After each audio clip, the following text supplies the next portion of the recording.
ಆಚಿ chilli powder ಸಖತ್ ಖಾರ ಬಣ್ಣ ಮತ್ತು ರುಚಿ ಆಚಿ ಚಿಲ್ಲಿ ಪೌಡರ್. ನಿಮಗೆಲ್ಲ ಗೊತ್ತೇ ಇದೆ. ಈಗಾಗಲೇ ಈ ಕೋಲ್ಡ್ ವಾರ್ಗೆ ಸಂಬಂಧಪಟ್ಟಂತೆ ಕೂಡ ನಾವು ಒಂದಷ್ಟು ಮಾಹಿತಿಗಳನ್ನು ಕೊಡ್ತಾ ಇದ್ವಿ. ರಾಜ್ಯ ಸರ್ಕಾರದಲ್ಲಿ ಆಗ್ತಾ ಇರುವಂತಹ ಬೆಳವಣಿಗೆಗಳಿಗೆ ಸಂಬಂಧಪಟ್ಟಂತೆ ಮಾಹಿತಿಗಳನ್ನು ಕೊಡ್ತಾ ಇದ್ವಿ. ಒಂದು ಕಡೆಗೆ ಕುರ್ಚಿ ವಿಚಾರದಲ್ಲಿ ಆಗ್ತಾ ಇರುವಂತಹ ಕದನದ ಬಗ್ಗೆ ನಾವು ಮಾಹಿತಿ ಕೊಡ್ತಾ ಇದ್ವಿ. ಈ ಬೆನ್ನಲ್ಲೇ ಚಿನ್ನಸ್ವಾಮಿ ಸ್ಟೇಡಿಯಂ ಕಾಲ್ ತುಳಿತ ದುರಂತ ಪ್ರಕರಣಕ್ಕೆ ಸಂಬಂಧಪಟ್ಟಂತೆ ಡೀಟೇಲ್ಸ್ ಇದೆ, ನೋಡೋಣ.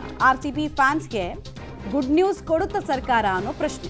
ಚಿನ್ನಸ್ವಾಮಿ ಸ್ಟೇಡಿಯಂನಲ್ಲಿ IPL ಮ್ಯಾಚ್ ನಡೆಯುತ್ತಾ ಅಂತ DCM DKಶಿಯಿಂದಲೇ ಕ್ಯಾಬಿನೆಟ್ನಲ್ಲಿ ಪ್ರಸ್ತಾಪ ಆಗೋ ಸಾಧ್ಯತೆ ಇದೆ. ಯಾರ ಪರ ಯಾರ ವಿರುದ್ಧ ನಿಲ್ತಾರೆ, ಆಮೇಲೆ ಇದರಲ್ಲಿ ಗುಡ್ ನ್ಯೂಸ್ ಈ ಕ್ಷಣಕ್ಕೆ ಹೆಂಗೆ ಕೊಡ್ತಾರೆ ಅನ್ನೋದು ಪ್ರಶ್ನೆ ನಮ್ಮದು. ಕಾಲ್ ತುಳಿತ ಕೇಸ್ಗೆ ಸಂಬಂಧಪಟ್ಟಂತೆ 11 ಜನರ ಪ್ರಾಣ ಪಕ್ಷಿ ಹೋಗಿತ್ತು, 11 ಜನರ ಜೀವನ ಎರಡೂ ಅಳಿಸೋಗಿತ್ತು. ಆ ಪ್ರಕರಣದಲ್ಲಿ ಸರ್ಕಾರದ ಹೊಣೆಗಾರಿಕೆ ಇತ್ತು, RCBದ ಹೊಣೆಗಾರಿಕೆ ಇತ್ತು, KCAದ ಹೊಣೆಗಾರಿಕೆ ಇತ್ತು. ಈಗ ವಾಪಸ್ ಚಿನ್ನಸ್ವಾಮಿ ಸ್ಟೇಡಿಯಂನಲ್ಲಿ ಸ್ವಲ್ಪ ತಿಂಗಳಲ್ಲೇ ಇಂಟರ್ನ್ಯಾಷನಲ್ ಫೆಸಿಲಿಟಿಗಳನ್ನು ಕೊಡ್ದೇನೆ, ಇಂಟರ್ನ್ಯಾಷನಲ್ ಮಾನದಂಡಗಳನ್ನು ಅಳವಡಿಸ್ಕೊಳ್ದೇನೆ ಡೈರೆಕ್ಟಾಗಿ ಮತ್ತೆ ಪರ್ಮಿಷನ್ ಹೆಂಗೆ ಕೊಡ್ತಾರೆ ಅನ್ನೋದು ಪ್ರಶ್ನೆ ನನಗೆ. ಬಟ್ ನೋಡೋಣ ಏನು ತೀರ್ಮಾನ ಕೈಗೊಳ್ತಾರೆ, ಯಾವ ಮಾನದಂಡದ ಮೇಲೆ ತೀರ್ಮಾನವನ್ನು ಕೈಗೊಳ್ತಾರೆ ಅಂತ. ಏನಕ್ಕೆ ಇದನ್ನು ಹೇಳ್ತಿದ್ದೀವಿ ಅಂದರೆ, ಈ ಕಾಲ್ ತುಳಿತ ಪ್ರಕರಣ ಆಯ್ತಲ್ಲ, ಕಾಲ್ ತುಳಿತ ಪ್ರಕರಣ ಆದ ಬಳಿಕ ನಿವೃತ್ತ ನ್ಯಾಯಾಧೀಶರಾಗಿರುವಂತಹ ನ್ಯಾಯಮೂರ್ತಿ ಮೈಕಲ್ ಡಿ ಕುನ್ನಾ ಅವರಿಗೆ ತನಿಖೆ ಮಾಡಿ ರಿಪೋರ್ಟ್ ಕೊಡಿ ಅಂತ ಕೇಳಿದರು. ಆ ರಿಪೋರ್ಟ್ನಲ್ಲಿ ಕ್ಲಿಯರ್ಲಿ ಮೆನ್ಷನ್ ಮಾಡಲಾಗಿತ್ತು, ಇಲ್ಲಿ ಈ ಸ್ಟೇಡಿಯಂನಲ್ಲಿ ಮ್ಯಾಚ್ಗಳನ್ನು ನಡೆಸೋದಕ್ಕೆ ಫಿಟ್ ಇಲ್ಲ ಸ್ಟೇಡಿಯಮ್ಮು, ನೀವು ಆಲ್ಟರ್ನೇಟಿವ್ ವ್ಯವಸ್ಥೆಗಳನ್ನು ಮಾಡ್ಕೊಳ್ಬೇಕು. ಒಂದು. ಎರಡನೇದು, ಈ ಸ್ಟೇಡಿಯಮನ್ನು ಮೇಲ್ದರ್ಜೆಗೆ ಇಂಟರ್ನ್ಯಾಷನಲ್ ಕ್ವಾಲಿಟಿ ಗುಣಮಟ್ಟಕ್ಕೆ ಏರಿಸೋ ತನಕ ಯಾವುದೇ ಮ್ಯಾಚ್ಗಳನ್ನು ಆಡಿಸೋದು ಉಚಿತ ಅಲ್ಲ, ಇನ್ನೊಂದಿಷ್ಟು ಪ್ರಾಣಹಾನಿ ಆಗುತ್ತೆ ಅಂತ. ಇದೆಲ್ಲ ರಿಪೋರ್ಟ್ ಇರಬೇಕಾದ್ರೆ ಹೆಂಗೆ ಮಾಡ್ತಾರೆ ಮೀರಿ ಗೊತ್ತಿಲ್ಲ. ಚಿನ್ನಸ್ವಾಮಿ ಸ್ಟೇಡಿಯಂನಲ್ಲಿ ಕಾಲ್ತುಳಿತವಾಗಿ 11 ಜನ ಸಾವನ್ನಪ್ಪಿದ್ರು, 50ಕ್ಕೂ ಹೆಚ್ಚು ಜನ ಗಾಯಗೊಂಡಿದ್ರು. ಈ ಘಟನೆ ಆದ ಮೇಲೆ ಇಲ್ಲಿಯವರೆಗೂ ಕೂಡ ಒಂದೇ ಒಂದು ಪಂದ್ಯವನ್ನು ಚಿನ್ನಸ್ವಾಮಿ ಸ್ಟೇಡಿಯಂನಲ್ಲಿ ಆಡಿಸಿಲ್ಲ. ನಿನ್ನೆ CM DCM ಅವರನ್ನು ಭೇಟಿ ಮಾಡಿದ್ದಾರೆ. KSCA ನೂತನ ಅಧ್ಯಕ್ಷ ವೆಂಕಟೇಶ್ ಪ್ರಸಾದ್ ಚಿನ್ನಸ್ವಾಮಿ ಸ್ಟೇಡಿಯಂನಲ್ಲಿ ಪಂದ್ಯಾವಳಿಗೆ ಅವಕಾಶ ಕೊಡಬೇಕು ಅಂಥೇಳಿ ಒಂದು ಮನವಿಯನ್ನು ಸಲ್ಲಿಸಿದ್ದಾರೆ. IPL ಅಂತಾರಾಷ್ಟ್ರೀಯ ಪಂದ್ಯಗಳಿಗೆ ಅವಕಾಶ ಮಾಡಿಕೊಡಬೇಕು ಅನ್ನುವಂತಹ ಮನವಿ. KSCA ಮನವಿಗೆ ಸಕಾರಾತ್ಮಕವಾಗಿ CM DCM ಸ್ಪಂದಿಸಿದ್ದಾರಂತೆ. ಸಂಪುಟ ಸಭೆಯಲ್ಲಿ ಸಚಿವರ ಅಭಿಪ್ರಾಯವನ್ನು ಕನ್ಸಿಡರ್ ಮಾಡ್ತೇವೆ ಅಂಥೇಳಿ CM ಹೇಳಿದಾರಂತೆ. ಸಾಧಕ ಬಾಧಕಗಳ ಬಗ್ಗೆ ಕಾನೂನು ಸಲಹೆ ಪಡೆಯುವಂತಹ ಸಾಧ್ಯತೆ ಹೆಚ್ಚಿದೆ. ನಂತರ ರಾಜ್ಯ ಸರ್ಕಾರದಿಂದ ಮಹತ್ವದ ನಿರ್ಧಾರ ಸಾಧ್ಯತೆ. ಬಹುತೇಕ ಇವತ್ತು ಗುರುವಾರ ಕ್ಯಾಬಿನೆಟ್ ಮೀಟಿಂಗ್ ಇದೆ. ಇವತ್ತು ಸಂಜೆ ಅಷ್ಟೊತ್ತಿಗೆ ಇದಕ್ಕೊಂದು ಕ್ಲಿಯರ್ ಪಿಕ್ಚರ್ ಸಿಗುವಂತಹ ಸಾಧ್ಯತೆ. ಯಾವಾಗ ಕಾಲ್ತುಳಿತದ ಪ್ರಕರಣ ಸಂಭವಿತೋ 1 ವರ್ಷಗಳ ಕಾಲ ಇಲ್ಲಿಯವರೆಗೂ ಒಂದೇ ಒಂದು ಪಂದ್ಯ ನಡೆದಿಲ್ಲ. ಮಹಿಳಾ ಏಕದಿನ ವಿಶ್ವಕಪ್ ಪಂದ್ಯ ಸೇರಿದಂತೆ ಹಲವು ಪಂದ್ಯಗಳನ್ನು ಬೇರೆ ಬೇರೆ ಕಡೆಗೆ ಶಿಫ್ಟ್ ಮಾಡಲಾಗ್ತಾ ಇದೆ.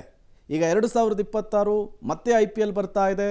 ಇಂಡಿಯನ್ ಪ್ರೀಮಿಯರ್ ಲೀಗ್ ಮ್ಯಾಚ್ಗಳು ನಡೆಯುತ್ತಾ ಇಲ್ವಾ ಅನ್ನುವಂತಹ ಗೊಂದಲ ಇದೆ. ಇದರ ನಡುವೆ ಮೊನ್ನೆ KSCA ಎಲೆಕ್ಷನ್ ಸಂದರ್ಭದಲ್ಲಿ DCM DK ಶಿವಕುಮಾರ್ ಮ್ಯಾಚ್ ನಡೆಸುವ ಹಿಂಟನ್ನು ಕೂಡ ಕೊಟ್ಟಿದ್ರು. ಡೀಟೇಲ್ಸ್ ಕೊಡೋದಕ್ಕೆ ರವೀಶ್ ನೇರ ಸಂಪರ್ಕದಲ್ಲಿ ಜಾಯಿನ್ ಆಗಿದ್ದಾರೆ. ರವೀಶ್, ಸಾಕಷ್ಟು ಅಡೆತಡೆಗಳಿದ್ದಾವೆ. ಇದರ ನಡುವೆ ಗುಡ್ ನ್ಯೂಸ್ ಕೊಡುವಂತಹ ನಿರೀಕ್ಷೆಯಲ್ಲಿ ಕ್ರಿಕೆಟ್ ಅಭಿಮಾನಿಗಳು ಕೂಡ ಇದ್ದಾರೆ. ಬಟ್ ಸರ್ಕಾರ ಯಾವ ರೀತಿ ಚಿಂತನೆಯನ್ನು ನಡೆಸ್ತಾ ಇದೆ ಈ ವಿಚಾರದಲ್ಲಿ? ಇವತ್ತೇನೋ ಒಂದು ಕ್ಲಿಯರ್ ಪಿಕ್ಚರ್ ಸಿಗಬಹುದಾ? ಈ ಪ್ರಶ್ನೆಗೆ ಉತ್ತರ ಸಿಗಬಹುದಾ?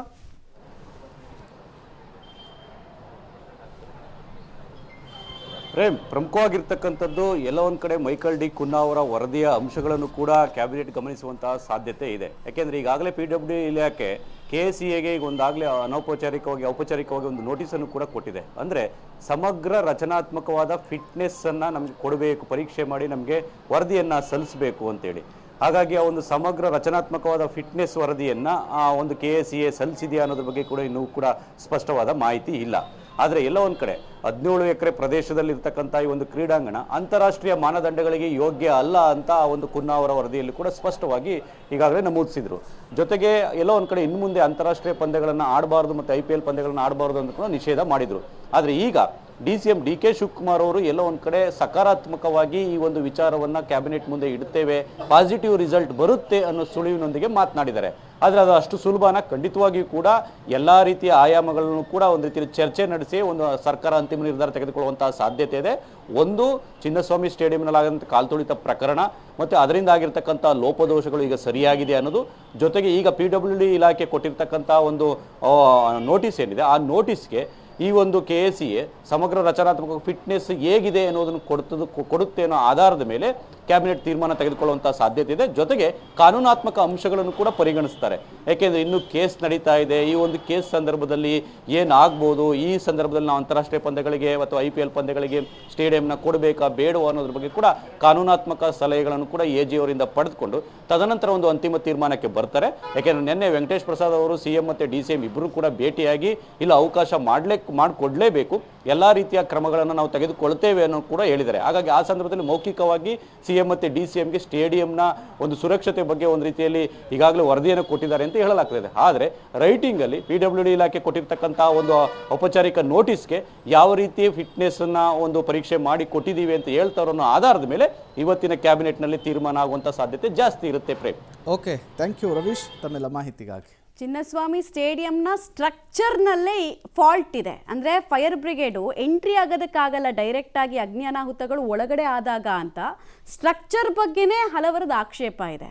ಆಮೇಲೆ ಸರ್ಕಾರದ ಆದ್ಯತೆ ಏನಾಗಿರಬೇಕಾಗಿತ್ತು? ಜೀವಗಳು ಹೋಗಿದೆ, ಜೀವನ ಬರ್ಬಾದಾಗಿದೆ, ಅದ್ರ ಕಡೆ ಕಾನ್ಸಂಟ್ರೇಟ್ ಮಾಡೋದು ಬಿಟ್ಟು ಇನ್ಯಾರಿಗೋ ದುಡ್ಡು ಮಾಡಿಕೊಡೋದಕ್ಕೆ, ಇನ್ಯಾರಿಗೋ ಗುಡ್ ನ್ಯೂಸ್ ಕೊಡೋದಕ್ಕೆ ಅದಲ್ಲ ಪ್ರಯಾರಿಟಿ. ಸೇಫ್ಟಿ. ಇದು ಇನ್ಯಾವ ಕಾಲಕ್ಕೆ ಅರ್ಥ ಆಗುತ್ತೆ ಸರ್ಕಾರಕ್ಕಂತ ಗೊತ್ತಾಗಲ್ಲ.